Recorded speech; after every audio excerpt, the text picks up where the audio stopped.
နန်းတင်ပြီးတော့ဘာရလဲဆိုရင်လေစနစ်တကျ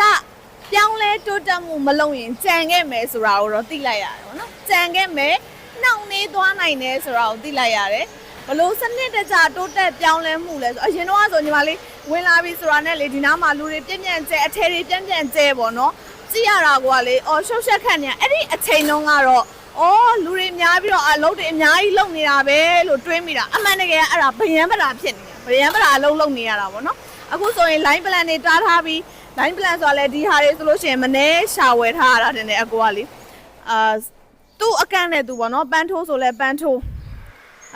တင်နန်းလာတင်ပြီးတဲ့ဆရာမတွေကိုလည်းကျေးဇူးအများကြီးတင်တယ်ဘာသိလိုက်ရလဲဆိုတာကတော့လေစနစ်တကျတိုးတက်ပြောင်းလဲမှုလုံးမှရေရှည်အောင်မြင်မယ်ဆိုတာကိုတော့သိလိုက်ရတယ်ဒါဆိုလဲဒါအလိတ်ထားမဲ့နေရပါတော့တကယ်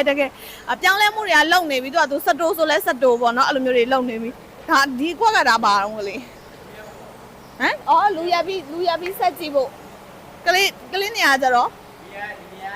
အထက်ခေါက်အထက်ထက်အော်အထက်ထက်နော်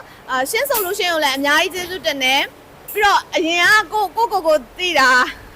အရင်ကကိုကလေအရင်ကကိုစက်ယုံကြီးကအခုမှပြန်သိတာဘယ်လိုလဲဆိုရင်လုံးဝဗယံပရာအလုံးလုံးနေရတာပေါ့နော်အခုကတော့စနစ်တကျတိုးတက်ပြောင်းလဲနေပြီ